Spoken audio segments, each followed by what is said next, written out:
확실성의 상실. 우리는 앞에서 사람이 소유한 능력은 단지 그의 진정한 강점의 그림자일 뿐이며 본질적으로 판단적인 지각 능력은 분리 이후에야 도입된 것이라고 말했다. 그 이후로는 그 누구도 그 무엇에 대해서도 확신할 수 없었다. 하지만 너는 또한 내가 부활은 알므로 돌아가기 위한 수단이었고 이것은 나의 뜻을 아버지 뜻과 연합시킴으로써 성취되었다고 말한 것도 기억할 것이다. 우리는 이제 다음에 나올 내용을 명확히 하는 데서 큰 도움이 될 구분을 하나 할 수 있다. 분리 이후로 창조하다와 만들다라는 말이 굉장히 혼동되었다. 무언가를 만들 때 너는 어떤 결핍감이나 필요의 느낌 때문에 만든다. 내가 무언가를 만들 때는 특정한 목적을 위해 만들므로 그것은 진정한 일반화 가능성이 없다. 지각된 결핍을 채우는 것은 분명 내가 무엇이든 만들고 싶어하는 이유이며 그럴 때 너는 분리를 믿고 있음을 암시하는 것이다. 우리가 자주 살펴본 대로 알은 결코 행위로 이어지지 않는다. 너는 내가 창조된 것과 내가 창조하는 것을 아주 심하게 혼동하고 있다. 따라서 내가 무엇이든 안다는 것 자체가 문자 그대로 불가능하게 되었다. 알은 언제나 안정적이지만 인간은 그렇지 않다는 것은 꽤나 분명하다. 그럼에도 불구하고 인간은 정녕 하느님이 창조하신 대로 완벽하게 안정적이다. 이런 의미에서 인간은 안정적으로 행동하지 않을 때 창조에 대한 하느님의 아이디어에 동의하지 않는 것이다. 사람이 스스로 원한다면 그럴 수도 있지만 바른 마음 상태에 있다면 좀처럼 그렇게 원할 리가 없다. 너를 가장 성가시게 하는 문제는 사람이 끊임없이 자문하지만 사실 자신에게 묻는 것이 전혀 적절치 않은 근본적인 질문이다. 사람은 자신의 정체가 무엇인지 끊임없이 자문한다. 이것은 곧 그 답이 사람이 알고 있을 뿐만 아니라 스스로 제공할 수도 있는 답임을 암시한다. 사람은 자신을 바르게 지각할 수 없다. 그는 어떤 이미지도 갖고 있지 않다. 이미지라는 말은 언제나 지각과 관련된 것이지 알의 산물이 아니다. 이미지는 상징적이며 다른 무언가를 나타낸다. 요즘 당신의 이미지를 바꾸세요 라고 강조하는 것은 단지 지각의 힘을 인정하는 것이다. 하지만 그것은 또한 거기에는 알아야 할 것이 아무것도 없음을 암시한다. 알은 해석의 여지가 없다. 의미를 해석하는 것은 가능하지만 이것은 의미를 지각하는 것을 나타내므로 언제나 잘못될 여지가 있다. 이렇게 전혀 불필요한 복잡성은 사람이 자신을 동시에 분리되어 있으면서도 분리되어 있지 않다고 보려는 시도의 결과다.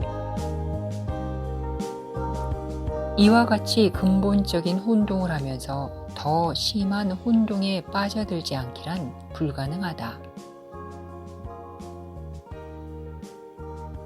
방법론적으로 말해 사람의 마음은 아주 창조적이었지만 방법과 내용이 분리되면 늘 그렇듯이 근본적이고 전혀 벗어날 수 없는 궁지에서 벗어나려는 시도에만 사용되었다. 이런 식의 생각하기는 비록 상당한 창의성을 낳기는 했지만 창조적인 결과를 낳을 수는 없다. 하지만 이런 창의성이 사람을 암과 거의 완전히 분리시켰다는 점은 주목할 만하다. 암은 창의성이 필요 없다. 진리가 너를 자유롭게 하리라 라는 말은 이런 식의 생각이 시간 낭비이기는 하지만 그것을 내려놓을 용의가 있다면 그런 생각에 관련될 필요성에서 자유로울 수 있음을 의미한다. 기도는 무언가를 요청하기 위한 방법이다.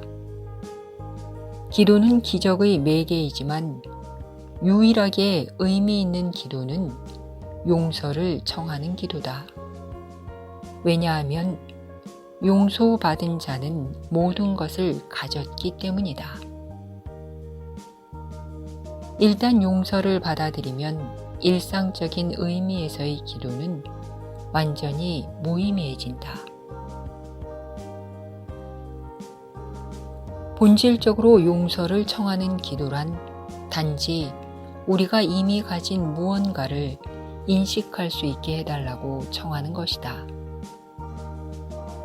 사람은 아는 대신에 지각하기로 선택함으로써 오로지 기적적인 지각하기를 통해서만 아버지를 닮을 수 있는 입장에 처하게 되었다. 그는 자기 자신이 바로 기적이라는 알을 상실했다.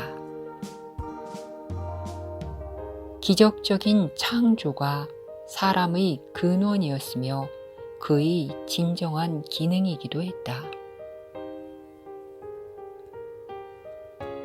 하느님은 사람을 당신의 이미지대로 당신과 다 함께 창조하셨다라는 말은 의미는 정확하지만 말 자체는 그릇된 해석의 여지가 상당히 많다.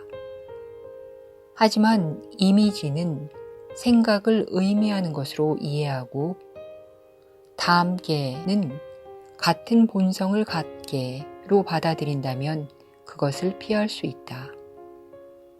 하느님은 당신의 생각대로 당신과 같은 본성을 가진 영혼을 창조하셨다.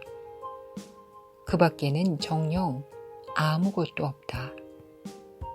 반면에 더 많이 혹은 더 적게가 존재한다는 믿음이 없다면 지각은 불가능하다. 지각은 어떤 수준에서든 선택을 수반하며 이것 없이는 조직화할 수 없다. 모든 유형의 지각에는 수용과 거부, 조직화와 재조직화, 초점의 전환과 변화라는 끊임없는 과정이 수반된다. 선택을 내리려면 반드시 판단해야 하므로 평가는 지각에서 필수적인 부분이다. 판단이 전혀 없고 단지 완벽한 동등성만 있다면 지각은 어떻게 될까? 지각은 불가능해진다. 진리는 오로지 알려질 수만 있을 뿐이다. 진리는 전부 똑같이 참이며 진리의 어떤 부분이라도 아는 것은 곧 진리의 전부를 아는 것이다. 오로지 지각에만 부분적인 인식이 수반된다. 알은 지각을 지배하는 모든 법칙을 초월한다. 부분적인 알미란 불가능하기 때문이다. 알은 전부 하나이며 분리된 부분이 전혀 없다. 너는 실제로 암과 하나이며 따라서 내가 단지 너 자신을 알기만 하면 너의 알은 완전해진다. 하느님의 기적을 아는 것이 곧 하느님을 아는 것이다. 용서는 분리의 지각을 치유하는 것이다. 서로에 대한 바른 지각이 필요한 이유는 마음들이 자신을 분리되었다고 보기를 뜻했기 때문이다. 각 영혼은 하느님을 완전하게 한다. 이것이 정녕 영혼의 기적적인 권능이다. 각 영혼이 이런 권능을 완전하게 가졌다는 사실은 만약 누군가 모든 것을 가졌다면 남는 것은 아무것도 없다는 사람의 사고방식과는 너무나 다른 사실이다. 하느님의 기적들은 정녕 하느님의 생각들이기에 그것들만큼 총체적이다. 지각이 계속되는 한 기도의 역할이 있다. 지각은 결핍에 기초하기에 지각하는 자는 아직 속죄를 총체적으로 받아들여 자신을 진리에 맡기지 않은 자다. 지각은 정령 분리된 상태이며 지각하는 자는 정령 치유가 필요하다. 기도가 아닌 영적 교통이야말로 아는 자의 자연스러운 상태다. 하느님과 그의 기적들은 결코 분리될 수 없다. 하느님의 빛 속에 사는 하느님의 생각들은 얼마나 아름다운지. 너의 가치는 의심 너머에 있기에 지각 너머에 있다. 너 자신을 다른 빛 속에서 지각하지 말라. 너 자신을 유일한 빛 속에서 알라. 그 빛 속에서 바로 너 자신인 기적은 더없이 명백하다.